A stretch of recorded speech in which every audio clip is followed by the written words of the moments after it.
not nice. I'm beginning to wonder what's wrong with this group. How well can it behave? It can get better, you know. We've had problems all the time, and I'm tired of dealing with them. For once, I would like a good Amenten, a respectful Amenten. An Amenten that can wait, has patience, and is compromising to let people do stuff that they might need to do.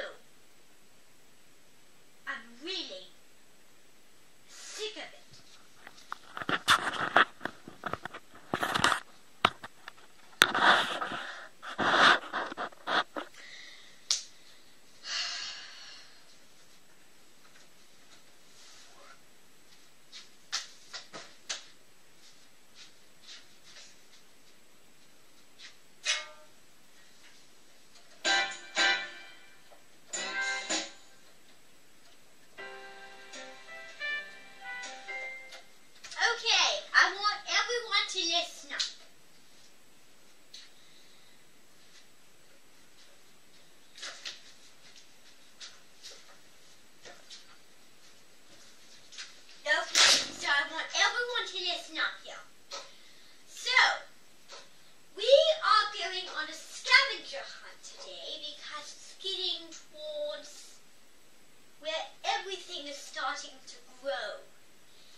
Keeping your temper. I want you all to keep your temper and be on your best behavior.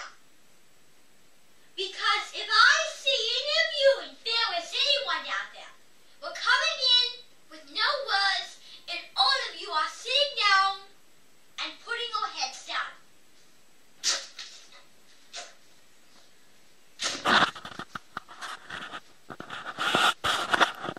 Follow me, please.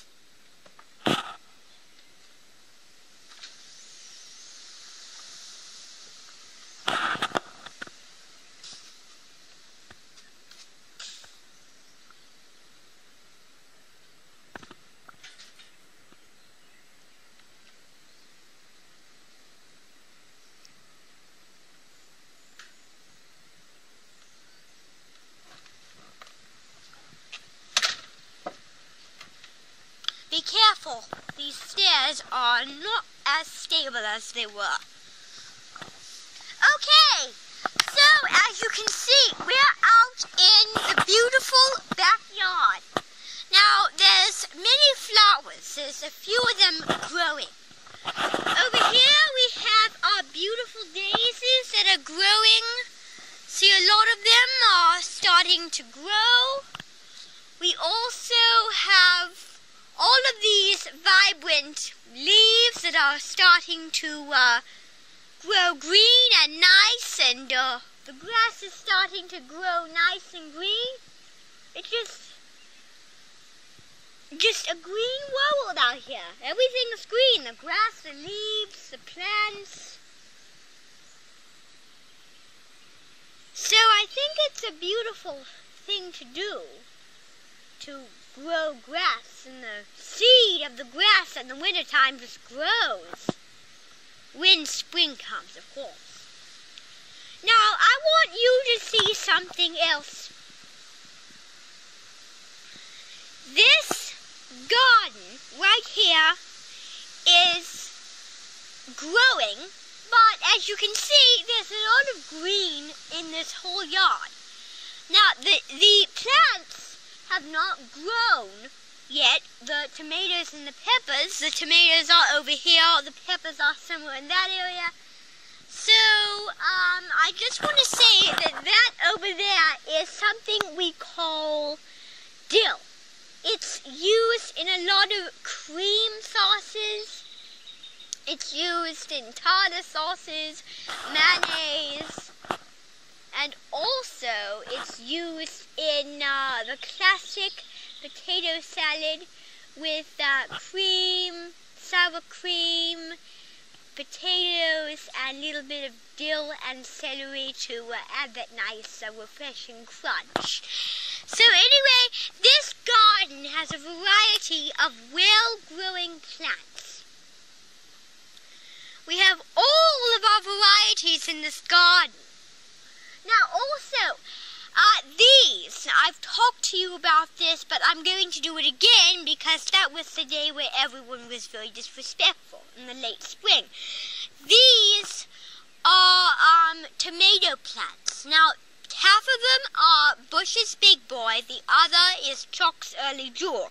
And if you look carefully, I don't know, but they might still have the tags on them. So, all we did was we fertilized the garden because fertilizer is this stuff. This is fertilizer. You see this? This is fertilizer. So if you spoon a little in this bucket. Now I'm going to show you what happens. So I'm going to leave it there, and there's a spoon in there, so it'll help. I'm going to go turn the water on and show you exactly what happens to this fertilizer.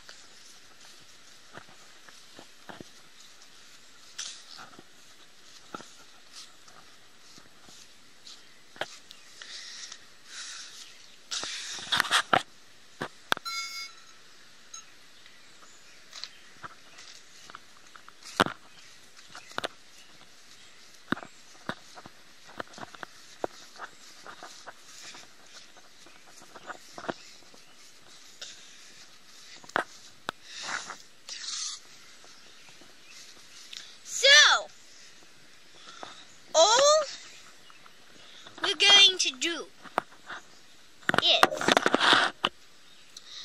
everyone, I need you to listen up. So we have our fertilizer.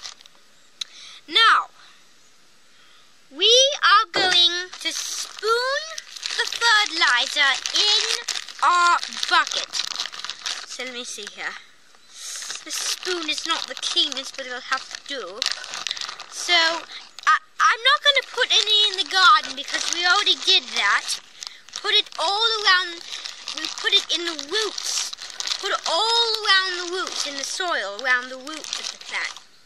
So, this will change appearances due to the amount of fertilizer. So if it's not coming out, all you do is you tap it against the side. So we might want another cup of fertilizer. You have to really dig down deep in there. And believe me, when you put the water in, it makes quite a bit of stuff here. Let me see. Good. Okay. So we put the fertilizer in. Put it all in there.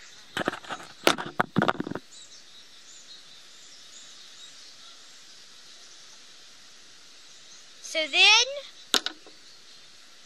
now it's time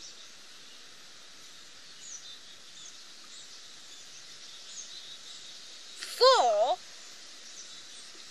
water. So, as you can see, when I'm putting the water in with the fertilizer, it turns into a liquid, and it's a very sudsy liquid, but as you let it sit, the suds start to evaporate. So this is a very frothy mixture. So as you can see, look at that. It looks like what I call a fertilizer bubble bath. So since we are not putting this in the garden, look at that, it's all sudsy. I want everyone to have a closer look. Come up here, please, all of you. I want you to look at that color. It's very sudsy and vibrant. And the reason we put it again in the garden is to make the plants grow. Now, since we are not going to put this in the garden, I don't know what I should do with it. It's probably just throw it out onto the grass. Yeah. So I should probably.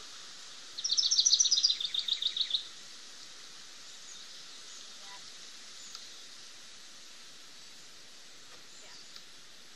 I don't know. So that is just our little fertilizer trick. Now, follow me, please.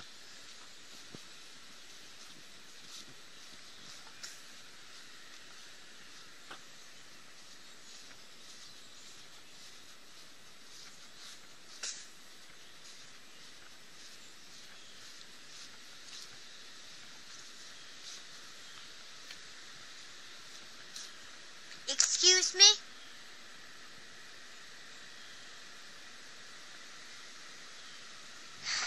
Can you tell us a little bit about what you're doing?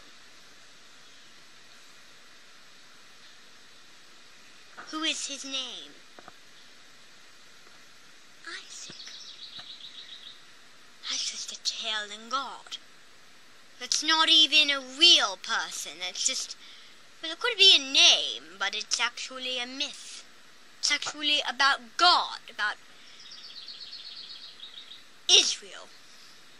Does that really make sense? Because we live in Britain. We don't live in Israel. And you're praying for someone that died in one part of the Holy Land. It's ridiculous.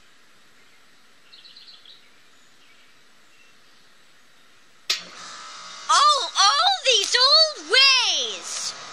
You are praying for someone else than some silly little myth. I don't care if you are religious, but I will not allow any belovedness or any long-distance praying here, like you are doing.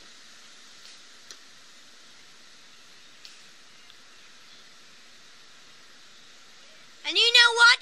It doesn't even look like a holy cemetery. It looks like a shack. This thing is like this little, like this under the house thing where these brown beams and this wall over here. And you're praying in a ridiculously wrong place. It's ridiculous.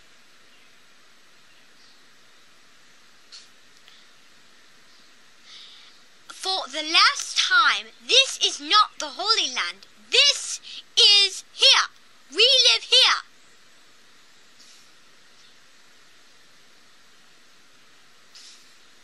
Okay? If I ever see or hear you pray again for someone that ridiculous, you are leaving, and I will tear down every part that makes you have a crush on whoever this is you're praying for. He is not real. He is a myth from the book. Do you understand?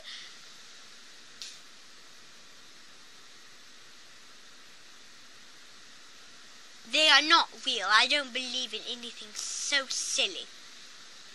Do you know what you can do for me right now? You can go. You can scrub, go somewhere else if you want to pray for someone that mythical. Follow me, everyone. Come inside.